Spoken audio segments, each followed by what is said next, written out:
नमस्कार। आप सभी को दीपावली की बहुत बहुत शुभकामनाएं। मैं पंडित राजेश दुबे भोपाल से।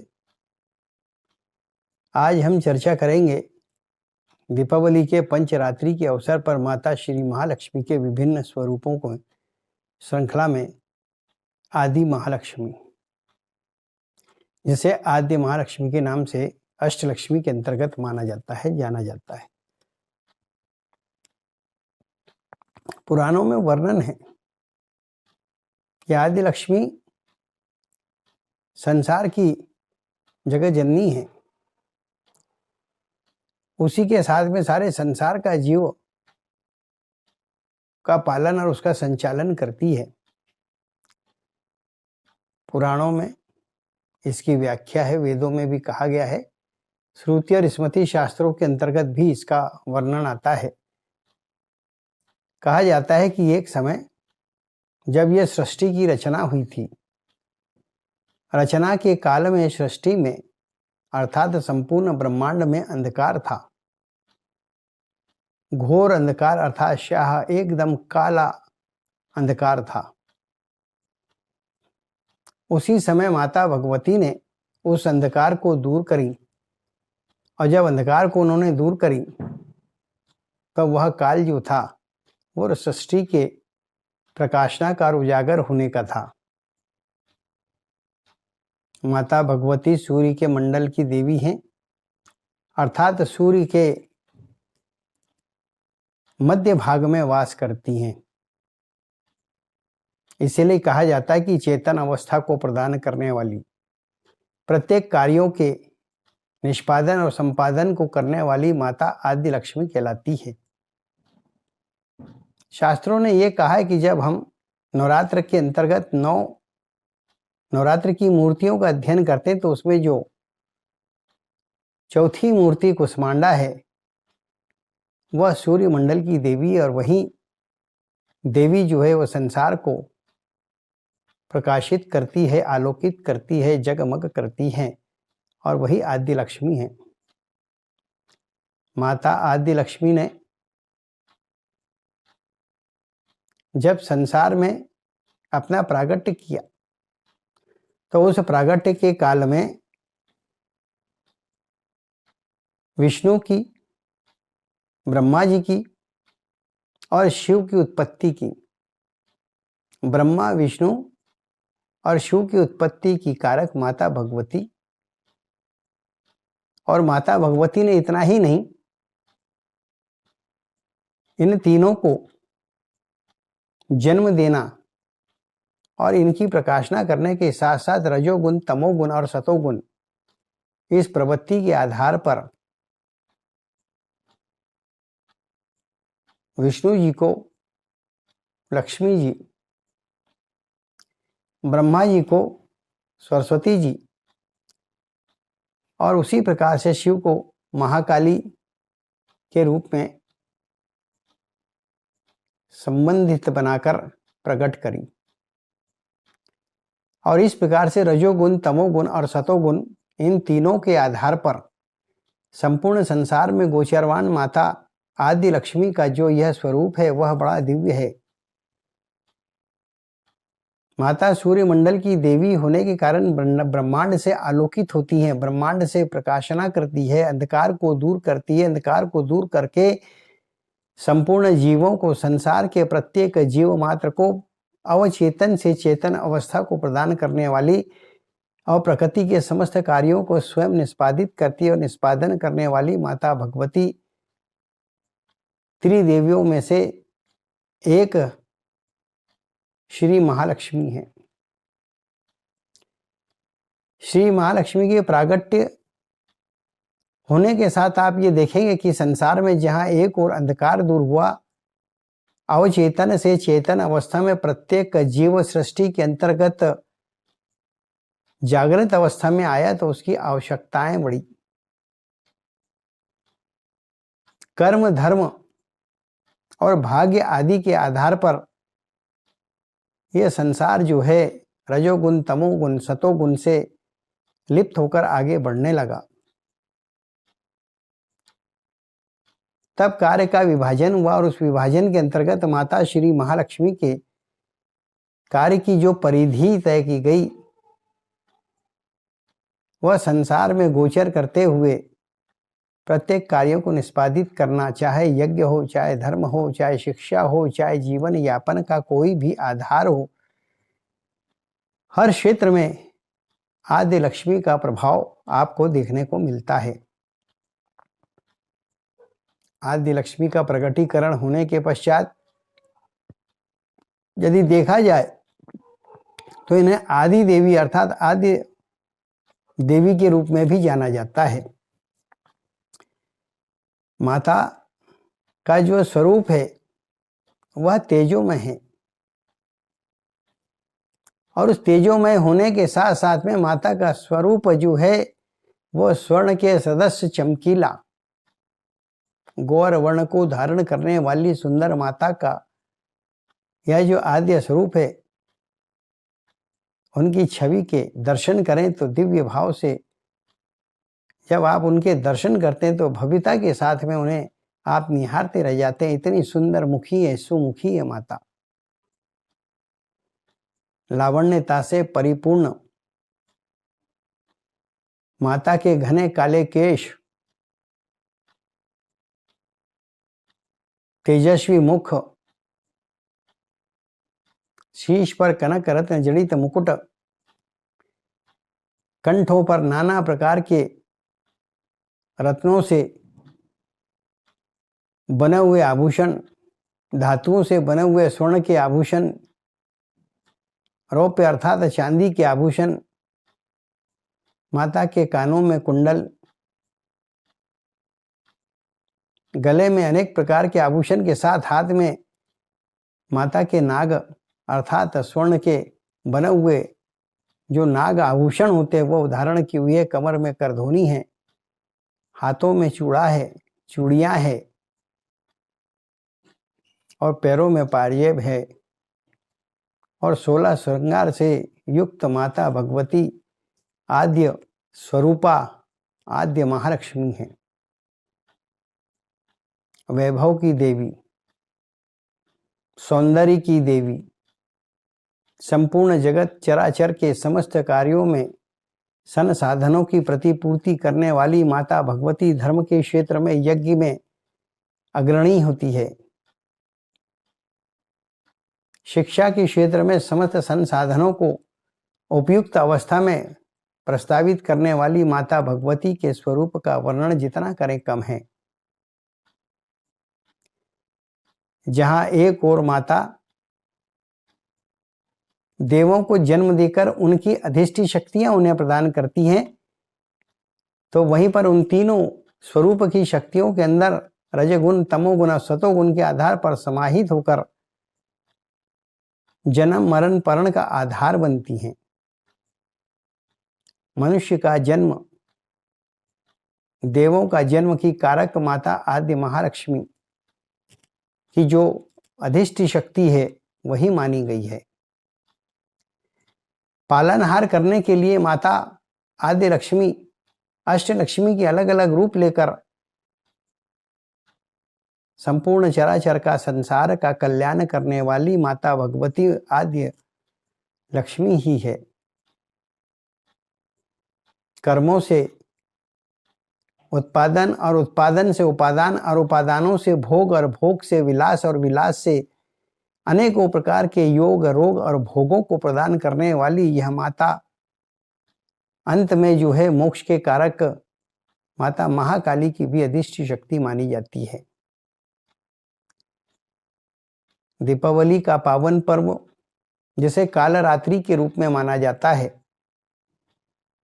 यह 5 दिन तक पर्व को मनाया जाता है और 5 दिन के पर्व में विशेष रूप से गाणपत्य संप्रदाय, शैव संप्रदाय, शाक्य संप्रदाय, वैष्णव संप्रदाय, ये सभी संप्रदाय माता भगवती का विधि और विधान से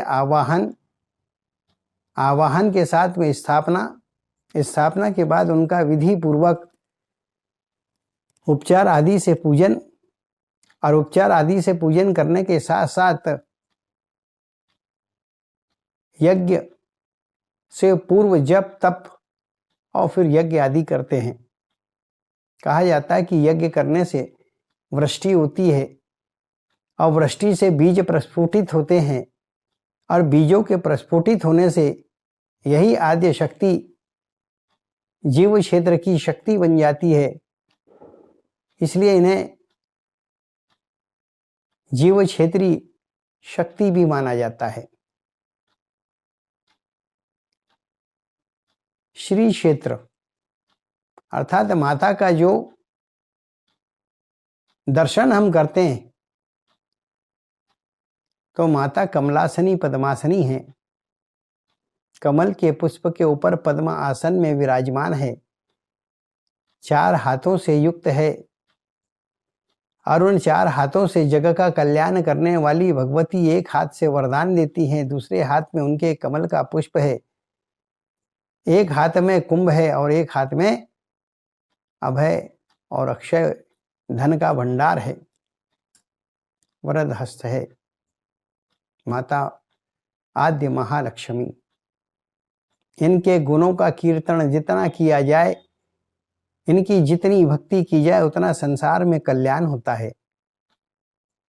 दीपावली के पावन पर्व पर जब आप भगवती अर्थात माता श्री महालक्ष्मी का पूजन करते हैं तो वैधानिक पूजन के अंतर्गत आप देखेंगे माता के अष्टलक्ष्मी और अष्टांग का पूजन किया जाता है और उससे सारे संसार में उत्पन्न होने वाले योग रोग और भोग आदि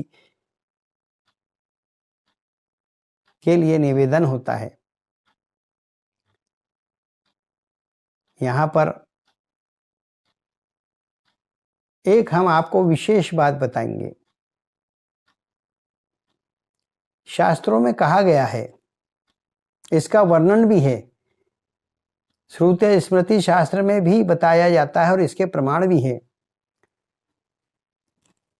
केवल माता धन देती है, एक ऐसी व्याख्या सारे संसार में व्याप्त है और उसे प्रकाशित कर दिया गया है, लेकिन ऐसा नहीं। माता का जो स्वरूप है, जो प्रणव है, देवताओं का प्रणव ओम है, देवियों का प्रणव जो होता है अर्थात मंत्र से जो जागृत अवस्था में आती है वह रिम है। रिम के पश्चात जो है आप देखेंगे एम, माता ने महासरस्वती को प्रकट करी और सर्वप्रथम ज्ञान धन मनुष्य को प्राप्त हुआ। उसके पश्चात जो है जब मनुष्य को ज्ञान हुआ, उसकी जागृति हुई, चेतन अवस्था में आया तो उसके कर्म बढ़े, धर्म करने लगा, साधनों की आवश्यकता पड़ी, तो वहां पर शिव अर्थात महालक्ष्मी स्वयं आद्य शक्ति के रूप में प्रकट रही और विष्णु के साथ में मिलकर सारे संसार के पालनहार शक्ति बनकर प्रमाणित है। और फिर उसके पश्चात जो है सारे भोग और योग से जो शरीर में रोग आए और उन रोग के आधार पर मनुष्य का अंतिम काल जो है उसमें भी श्री महालक्ष्मी जो है उनका आद्य स्वरूप प्रमुखता से स्मरण किया जाता है। आप देखेंगे कि अनेकों प्रकार के देवी हैं, देवता हैं, भगवान हैं। ये शब्द शुचिता के आधार पर होते, एक ही स्थान पर होते हैं, उनकी अपनी शैली होती है। लेकिन श्री महालक्ष्मी का आद्य लक्ष्मी का जो अवतार है वह पूर्ण रूप से स्वतंत्र है और उसके आधार पर जो उनके 8 प्रकार के जो स्वभाव प्रवृत्ति के गुण धर्म से जो प्रकटीकरण हुए हैं, तो आप देखेंगे कई देवियां ऐसी जो केवल शुद्ध स्थान पर रहती है, लेकिन माता श्री महालक्ष्मी वेश्यालय में भी वास करती हैं। माता श्री महालक्ष्मी वेश्य की दुकान में भी वास करती है, गृहस्थ के यहाँ भी वास करती है, सन्यासी के यहाँ भी वास करती है। और इतना ही नहीं, मृत्यु के पश्चात शव के साथ में शमशान तक जाती है। रजोगुण, तमोगुण और सतोगुण तीनों गुणों को धारण करने वाली माता ये भगवती जो है अत्यंत प्रतापी, कल्याण करने वाली दोषों से मुक्त है, माता को किसी प्रकार का कोई दोष नहीं लगता। माता भगवती के आद्य लक्ष्मी के स्वरूप का पूजन भगवान श्री शिव ने, विष्णु ने और ब्रह्मा ने भी किए, केवल इसलिए कि संसार के अंतर्गत आने वाले समस्त कार्यों की सिद्धि भगवती से ही प्राप्त है। तभी तो कहा गया है कि आपके बिना यज्ञ नहीं होता, आपके बिना कोई कार्य नहीं होता। ये तो माता की त्रिगुणायक शक्ति का स्वरूप का दर्शन है, जो शास्त्रों में, वेदों में कहा गया है। कई बातें ऐसी होती जो शास्त्र वेदों में परोक्ष रूप से इंगित की जाती है। माता ने सर्वप्रथम तीनों देवियों की उत्पत्ति करी, फिर देवों की उत्पत्ति करी और वो उन्हें सौंप दी। आप गंभीरता से, गहनता से विचार करिए तो माता जो है इस आधार पर जननी है। आपके यहाँ यदि संतान की कमी है और यदि संतान न हो तो इस कालरात्रि के 5 दिन में आद्य लक्ष्मी की स्थापना करके, उनका आवाहन करके, स्थापना करके, उनका पूजन विधि विधान से कर, और यदि माता भगवती से आप आशीर्वाद प्राप्त करते हैं और अपना मनोरथ रखते हैं, माता का हृदय में वास करके अपने मनोरथ को उनके सम्मुख जब आप रखते हैं तो निसंदेह आपके घर में जो है संतान का जन्म भी हो जाता है। ये बहुत बड़ी बात है, ये माता का परोक्ष गुण है। अब इसको फलित कैसा किया जाए? सबसे पहले आप ध्यान रखिए, धनतेरस के दिन उत्तर दिशा में मुख करके और कालरात्रि का आवाहन करें, अर्थात आद्य लक्ष्मी का आवाहन करें। उसके पश्चात जो है पूजन के स्थान पर सुंदर सा मंडप बनावे, वहां आद्य लक्ष्मी की अपने मन भाव में आस्था और श्रद्धा और विश्वास के साथ में परिकल्पना करके अपने हृदय में स्थान देकर उनकी स्थापना करें। आप अपने मनोरथ को सकाम संकल्प के रूप में ग्रहण करें। संकल्प लेने के पश्चात संकल्प माता के श्री चरणों में रखें और फिर प्रत्येक क्षण माता भगवती को अपने मन मस्तिष्क में, हृदय में स्मरण करते रहे, उनके गुण और गुण गान करते रहें, कीर्ति करते रहें।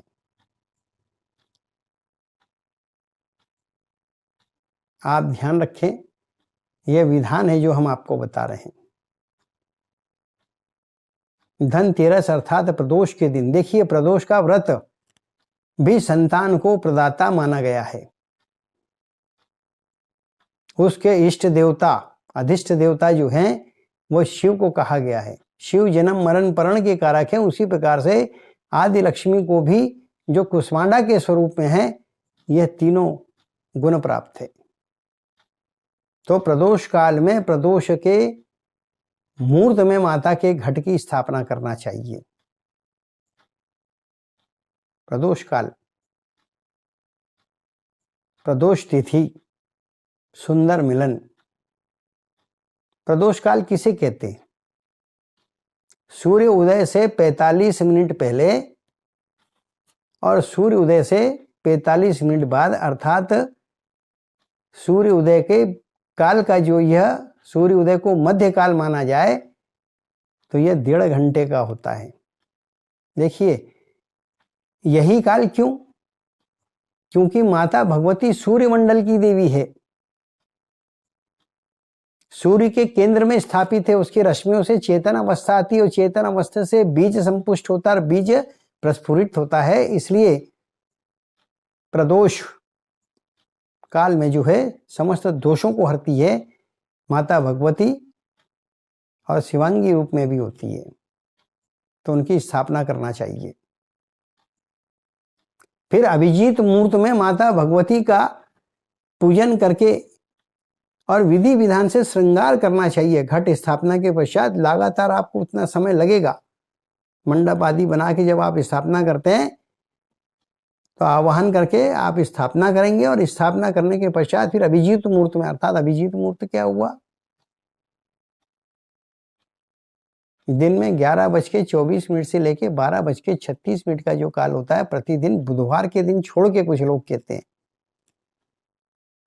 क्योंकि 12 से 1:30 बुधवार में राहु काल माना गया है।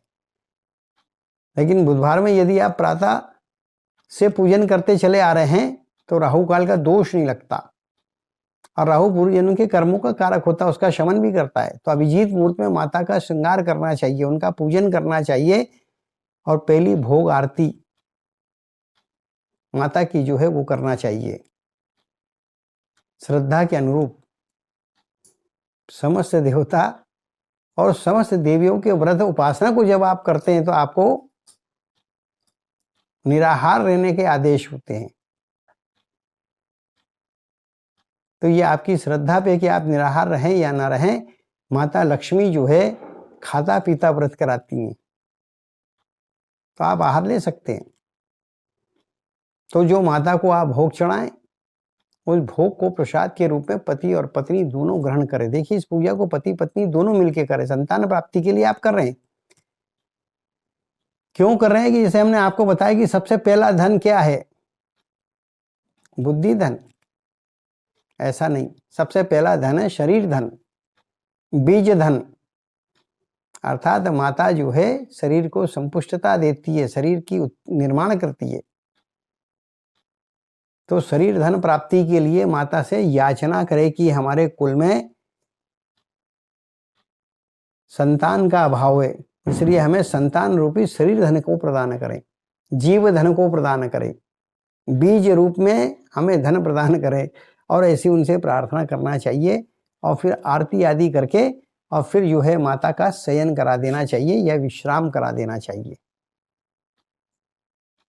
फिर पुनः प्रदोष काल, सूर्य अस्त से 45 मिनट पहले और पश्चात 45 मिनट, फिर माता को जागृत अवस्था में लाएं, उपचार आदि से फिर माता का पूजन करें,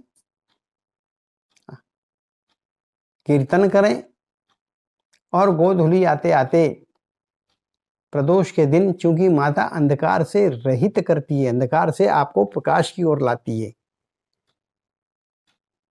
तो सर्वप्रथम जो है फिर दीप मालाएं तैयार करना चाहिए, और दीप माला तैयार करके फिर ज्योति स्वरूपा श्री आद्य लक्ष्मी देवी प्रसन्न भव, इस प्रकार से प्रार्थना करते हुए ज्योति स्वरूप में उनको प्रकट करना चाहिए। और नाना प्रकार के दीपक, आकाश दीप है, देवदीप है, ऐसे सारे दीप तैयार करिए, और फिर इन दीपकों को तैयार करके कम से कम 51 दिए होना चाहिए। ध्यान रखिए,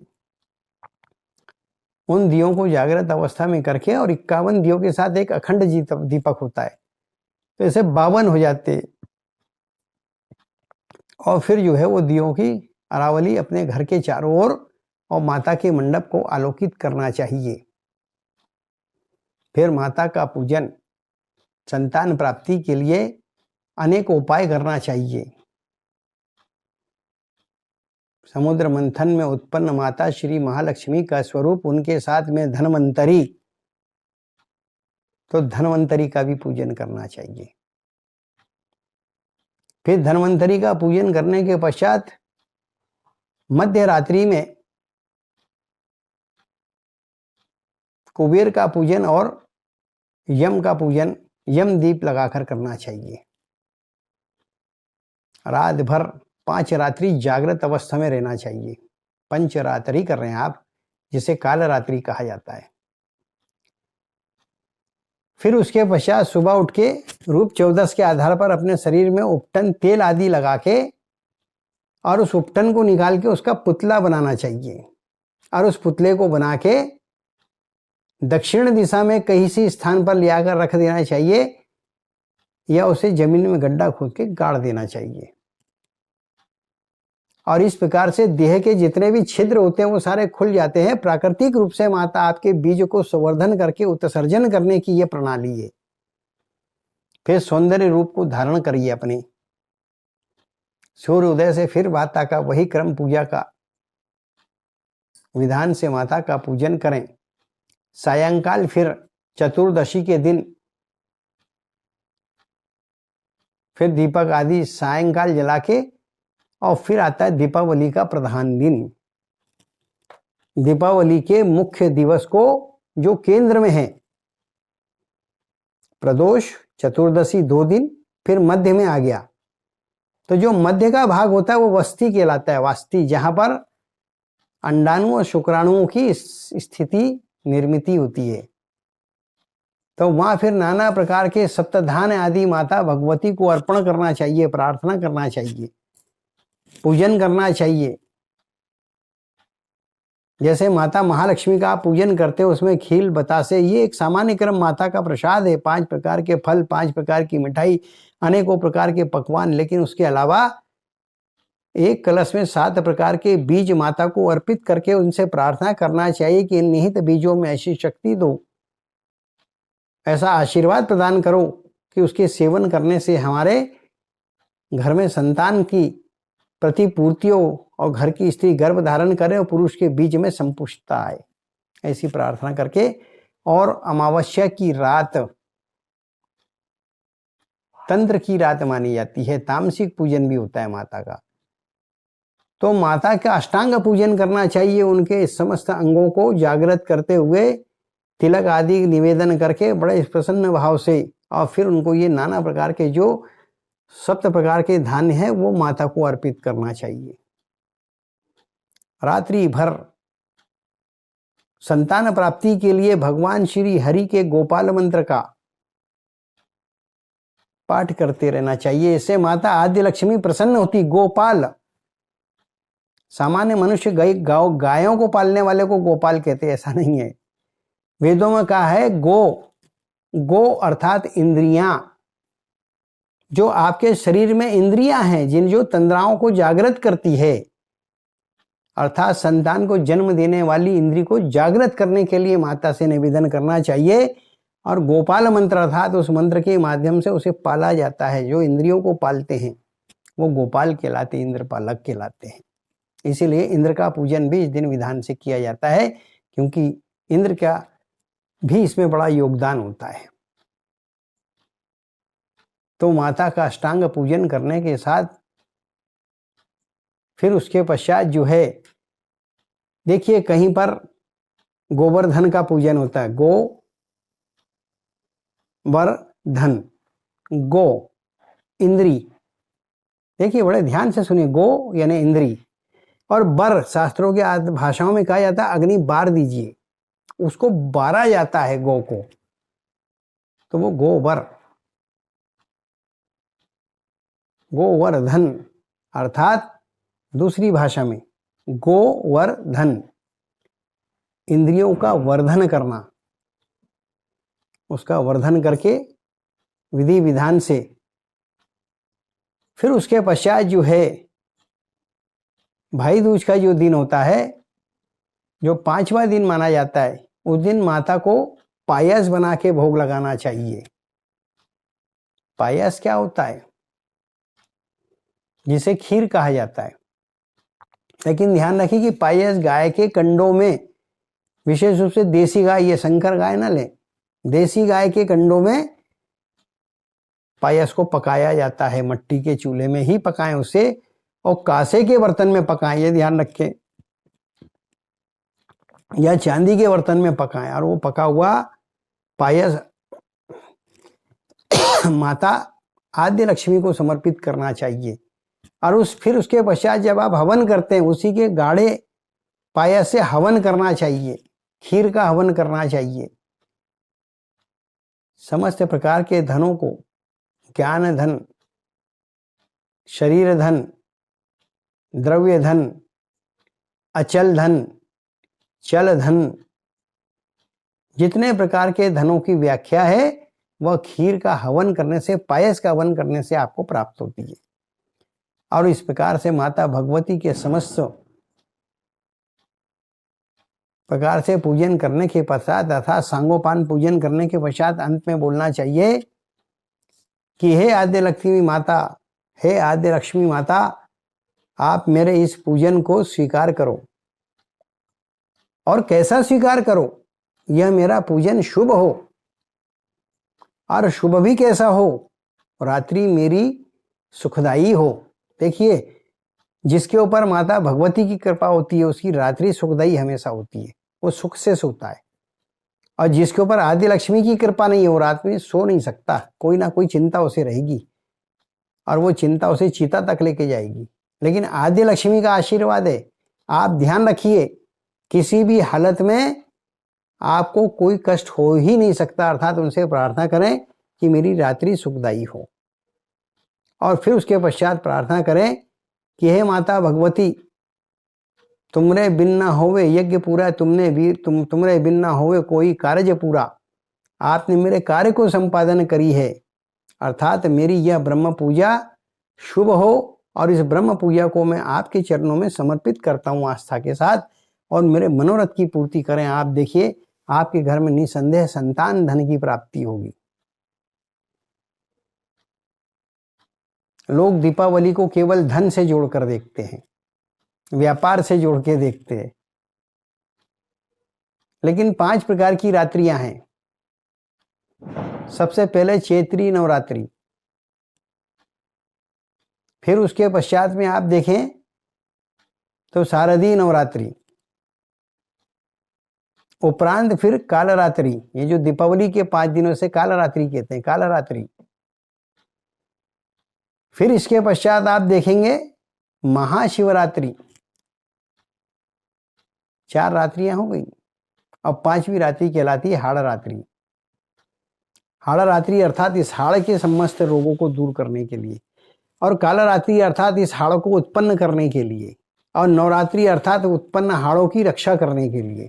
कितना सुंदर व्याख्या हमारे धर्म के अनुसार है, कितनी सुंदर रचना है इस सृष्टि की, कि प्रत्येक जीव के रक्षण के लिए सारे कार्य किए गए।